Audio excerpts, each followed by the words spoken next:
Aujourd'hui, le monde tend vers une nouvelle configuration. Et nous devons déjà anticiper les choix. Parce que nous sommes dans une croisée des chemins. Si nous ne faisons pas bien les choix, nous allons nous perdre. Et la RDC doit savoir, demain, dans la nouvelle configuration, il sera de quel côté?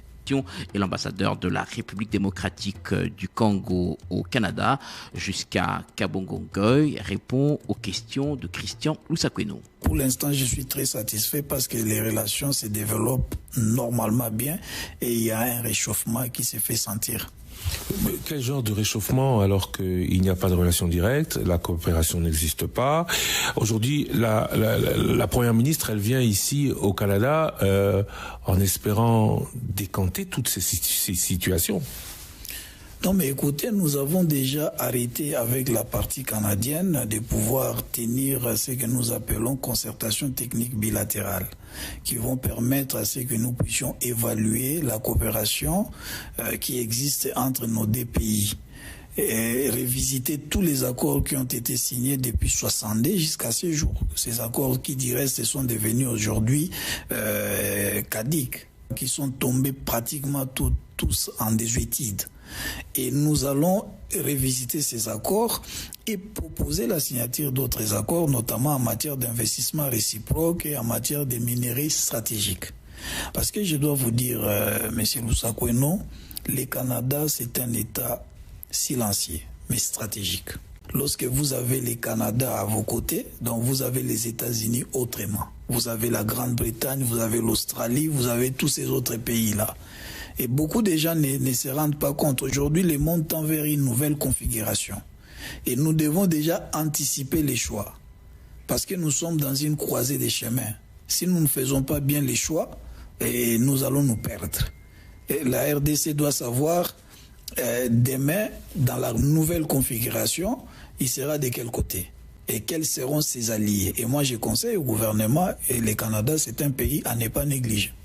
Qu'est-ce qui explique le fait qu'on en soit arrivé là aujourd'hui? Pas de coopération. C'est vrai que le Canada s'investit beaucoup en RDC, mais en coopération indirecte, ce que Mobutu n'acceptait pas de la Belgique hier.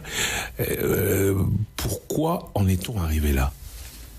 Bon, écoutez, je dois vous dire que chaque pays est libre de définir ses politiques et est libre aussi de définir la stratégie de sa coopération avec d'autres pays. On ne peut pas dire d'une manière stricte que la coopération n'a pas existé. La coopération est là. Pour preuve, nous avons une ambassade ici. Le Canada a aussi une ambassade en RDC. Ça signifie que ça prouve le niveau de la coopération. Parce que ça se montre d'abord par la représentation. Si la représentation est inférieure, là vous pouvez vous sentir que on ne donne pas beaucoup d'importance à ça. Maintenant, il va falloir que cette coopération-là soit maintenant cimentée par des accords concrets. Quand nous disons coopération directe, parce qu'il y a l'absence de certains accords qui est bilatéral entre les deux pays. C'est pourquoi le Canada agit en RDC, mais à travers les ONG.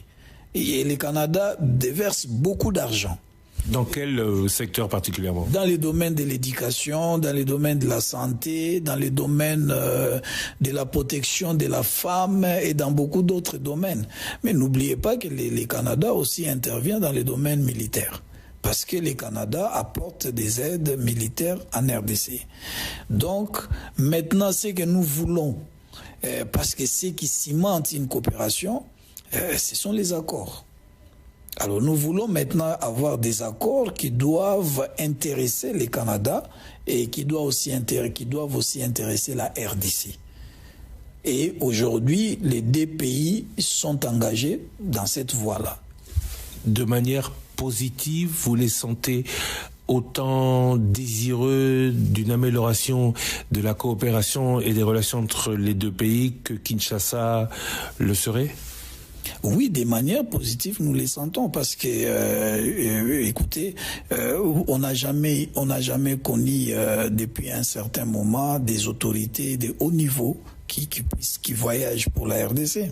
La narration a changé et je peux vous dire que même par rapport à la guerre, aujourd'hui, le Canada, c'est vrai, je vous ai dit que le Canada, c'est un pays qui travaille dans les silences, mais aujourd'hui, au moins, on peut sentir que le Canada se prononce par rapport à certaines questions d'ordre sécuritaire en République démocratique du Congo. Et aujourd'hui, comme je vous ai dit, le fait déjà d'accepter que nous puissions tenir ces concertations techniques bilatérales, et nous travaillons vraiment en étroite collaboration avec les affaires mondiales, et cette coopération est très très positive aujourd'hui. Et vous avez vu la présence de la première ministre ici, et vous avez vu comment est-ce que tous les services se sont mobilisés, en commençant par la primature et dans tous les services. Donc tout ça, ce sont des signaux qui prouvent à suffisance que cette coopération, elle est maintenant positive. Au Canada, la communauté congolaise est la deuxième communauté noire en importance après l'haïtienne. Comment est-ce que vous expliquez un pareil afflux des Congolais ici?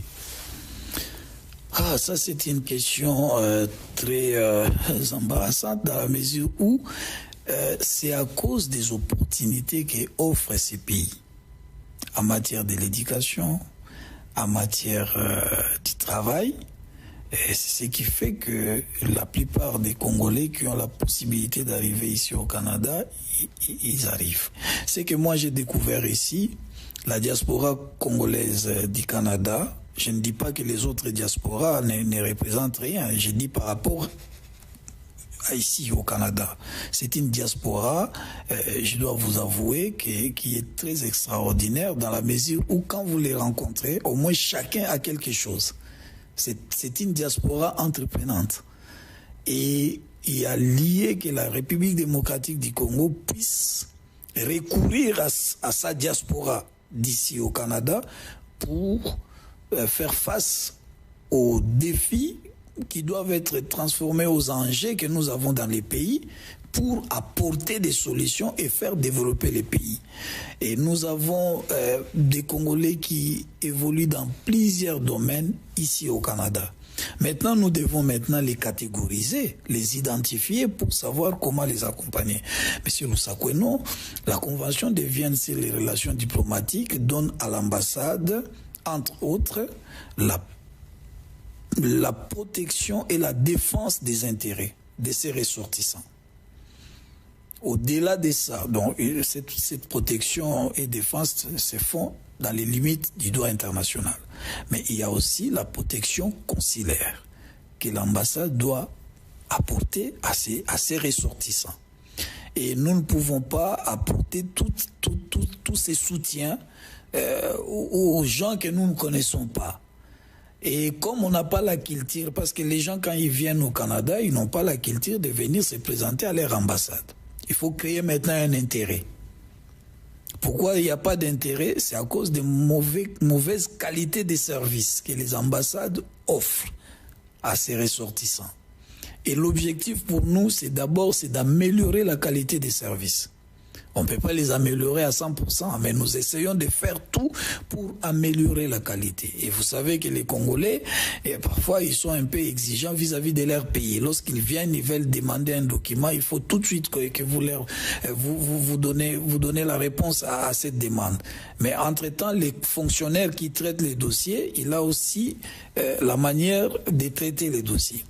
Et ce que nous devons faire, il faut créer l'intérêt pour que dorénavant, lorsqu'un Congolais vient au Canada, je parle du Canada, qu'il puisse avoir l'obligation personnelle de venir s'enregistrer, dire que moi je suis venu au Canada, j'habite à telle adresse, je suis telle personne.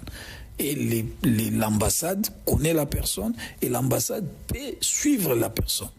Donc, en termes, c'est pourquoi je vous ai dit que c'était difficile pour moi de vous donner une réponse à Beauvau, parce qu'on doit d'abord savoir, pour comparer entre les Canadiens et la Belgique, quelle est la diaspora la plus importante. Mais c'est que moi, je sais, ici au Canada, la diaspora congolaise, elle est vraiment importante, parce que vous allez retrouver les Congolais dans beaucoup de structures, même dans les institutions canadiennes.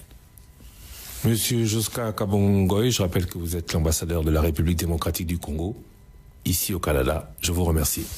Merci beaucoup.